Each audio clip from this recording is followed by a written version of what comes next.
If you thought the Birds' offense was good in 2024, just wait until you hear what Brandon Graham leaked during a recent NFL Network hit about some key changes for this season. Plus, why we're 2 weeks away from a very important update on Jihaad Campbell, and how Chris Olave's name has now come up in some Eagle trade conversations. Oh, and the Cowboys just gave some extra motivation for the Birds heading into Week 1.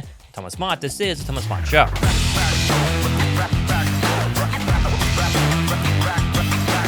With the Eagles' rookie minicamp now in the rearview mirror, all sights have now shifted to the end of May when voluntary offseason workouts begin, which will give us the first look at the full 2025 Eagles squad on the same field at the NovaCare practice facility, where they'll do drills and maybe some 7-on-7s as they take their first steps towards a repeat this season. And it looks like Eagles rookie Ty Robinson, one of the players I'm definitely keeping my eye on heading into OTAs, has officially signed his contract, meaning the Birds have now inked 7 of their 10 rookies from last month's NFL draft, leaving just Jihaad Campbell, Drew Makuba, and Cameron Williams, the remaining rookies, unsigned. And this, of course, is not too worrisome. A lot of the rookies more towards the top of the NFL draft tend to wait a little longer to sign their contracts. They're working on some additional details behind the scenes because those deals are obviously bigger than later round draft picks. Not to worry, though, I do expect Drew Makuba and especially Jihaad Campbell to be signed probably before OTAs at the end of the month. Now, speaking of Campbell, I do expect to get more information on his injury status during said OTAs in a couple of weeks, as the Birds' first-round pick stood on the sidelines and watched for the entire of Eagles rookie camp because he's been dealing with a continued shoulder and knee issue since the NFL Combine. But it's worth mentioning, no one has given us a realistic timeline for when we can actually expect the Birds' first-round draft pick to, put on pads and really practice for the first time.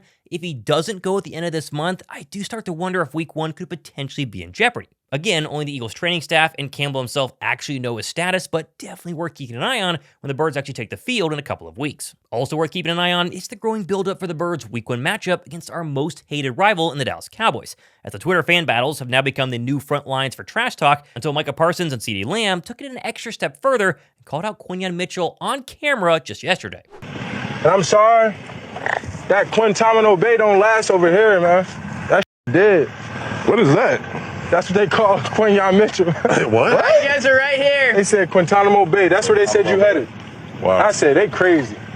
Y'all ever seen Prison Break? Stop the cap. Ever seen Prison Break? My captain came. They said, now they drag. I think Eagles fans are here. I don't care. Who's in They here? talking about you going to Guantanamo Bay. Guantanamo Bay. All right, so I ain't never been locked down on any island. Okay, this is just fun trash talk. I'm all for trash talk. We have a lot of months until we can actually play this game, and so let the trash talk flow. But the Dallas Cowboys actually forgetting just how impressive Quinyon Mitchell was during his rookie season. I mean, in the 2 games versus the Birds in 2024, CeeDee Lamb, for instance, had just 7 catches for less than 100 yards and 1 touchdown. The first of which was one of these under 35-yard games during his inaugural matchup with Q that was part of the rookie's insane early season run of shutting down the top receivers in the game. Now, there, of course, is an argument that Q benefited from the very high level of play on the other side of the field by the now-departed DariusSmith, but I think Dallas Cowboy fans are forgetting that both Q and DeJean were rookies last season and are expecting to have massive jumps to be even better in 2025. We also got a pretty interesting look behind the scenes as to why the NFL didn't choose the Lions for the Eagles Week 1 opener, didn't choose the Bears as it was rumored, or the Rams. They chose the Cowboys for one very specific reason. Yeah, you got it right. There were a lot of good options. We looked at Denver, we looked at Washington, we looked at Detroit. All would have been great. Rams would have been good. What it came down to, honestly, on Dallas was these last couple of years, it feels like the fans haven't gotten full value, really, out of Cowboys-Eagles. That's one of the top, 5 games of the year, every year when we go into it, thinking about these 2 Cowboys-Eagles games. And so it's usually kind of one early and one late. Well, these last couple of years, that one late hasn't really panned out the way we'd all hoped, whether it was somebody had quarterback injury or records were a little disappointing, or heck, we had a year where the Eagles had a playoff spot clinched, and by the time they got to the Cowboys game. So thinking about getting one of those in early, can't get any earlier than Week 1. Both teams undefeated, Dak coming back, new coach, and the Eagles fans are probably pretty excited about hanging a banner in front of the Cowboys. So it felt like a really good opportunity and a chance to go really big in maybe a window we don't usually go really big, but I think that's a consistent theme throughout the whole schedule. This is actually a really great point. The whole Dak and Jalen rivalry has virtually been non-existent, as the two have only faced off twice in their career. One being the 2021 Cowboys beatdown of Philadelphia 41-21, and the other was the Eagles' 2023 last-second home win during their hot start to the season. Dak versus Jalen really should have been one of the premier quarterback matchups in the entire NFL since Jalen was drafted a couple of years back. But again, injuries have been kind of a problem, and so it's nice to finally see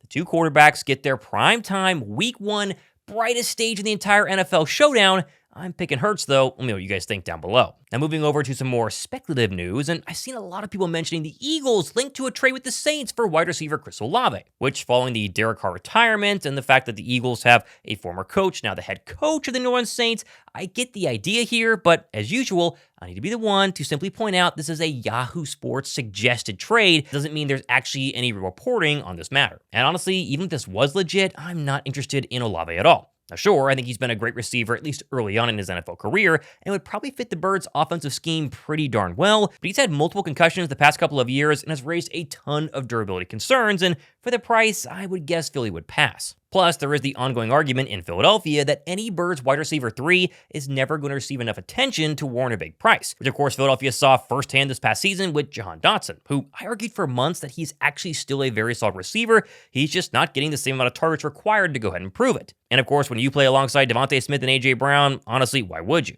But in Dotson's defense, go back to the Week 18 matchup versus the Giants when Philadelphia rested all of their starters, including AJ and Smitty. Dotson was the number 1 receiver that day, and he had 11 targets and 94 receiving yards. Adding Olave to this group of receivers would just add more mouths to feed, and Philadelphia bringing Dallas Goedert back. Hopefully Dotson does something this season. There's too many wide receivers to even consider Chris Olave. Although let me just say this on Dotson, I do think he's going to have a breakout year in 2025. Not anything crazy, but he did start to flash, especially in the postseason. And I think he's built now a lot more trust with Jalen Hurts than he had at the early parts of 2024. If he can go from, say, a 19-catch guy last season to double it, 40 catches, 50 catches in 2025, the Birds' passing attack is going to jump up in a way that you do not understand, as they were outside the top 15 last year. I think they'll be inside the top 15 this season. Oh, and one more thing on Dotson, he's actually throwing a flag football camp on May 31st and June 1st at Plymouth White Marsh High School, and the guys at Clear Vision have given me a $65 off code that I'll put down below in my pinned comments if you want to go ahead and sign up. One lucky team will also receive 2 tickets to the Devontae Smith Celebrity Softball game happening next month, which is nearly sold out. So if you live close, definitely sign up and get your team together right now. What's up, guys? It's Jahan Dotson from the Philadelphia Eagles. It's picked up. Hurts going deep, has a man. He is caught. Dotson down there. He's in. Touchdown. Great blitz pickup we saw before with Saquon gives Dotson a little time to make that little hesitation stutter move. This year I'll be teaming up with D9 Sports and Clear Vision to bring you guys an unforgettable flag football tournament and skills competition. It's going to be taking place on May 31st and June 1st at Plymouth White Marsh High School. Spots are limited, so you don't want to miss out. Click the link below to sign up. Now, staying with the Eagles offense and more specifically the passing game, a couple of days ago, a lot of people missed the fact that Brandon Graham not only was on the NFL Network, but he dropped a little hint at what he expects the Eagles passing attack to look like in 2025.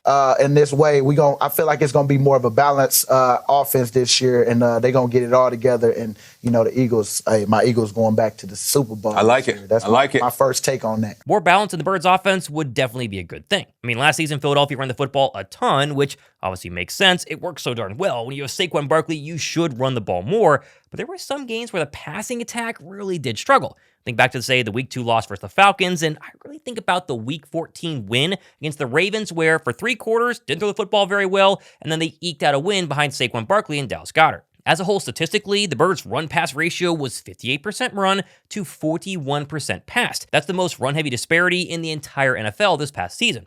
Again, for a good reason because of Barkley, but a slightly more balanced attack because you have AJ and Devontae and Goedert and Dotson, I think makes them even more lethal and has a lot less players in the box to stop the Barkley run, meaning he has even more breakouts in 2025. I mean, look at the other teams with a more balanced run-pass ratio last season. I love Baltimore, 53% versus Philadelphia's 58 to 46 run-pass. Detroit, even more balanced, 49 to 50. Both those teams, of course, didn't win a Super Bowl. We did, but I'm very curious to see if newly promoted offensive coordinator Kevin Patullo can channel his inner passing game coordinator past and get this offense to take the next step through the air in 2025. Now, I do want to close by mentioning the Eagles Autism Challenge is happening today. I will not be in attendance. I was going to go, and then my vacation the past 2 weeks really took a lot out of me, and so decided to go ahead and stay home. But Josh Davis and Anthony DeBona are in Philadelphia today, so if you see him, give him a shout out, tell him I said hi. And of course, next season, Josh and I are going to do something even bigger and probably put together a massive team to go ahead and bike in the Eagles Autism Challenge. So, of course, stay tuned for that. Plenty more stuff happening the next couple of days and weeks. It's good to be home and back diving into the Eagle news. I'm Thomas Mott. This has been the Thomas Mott Show.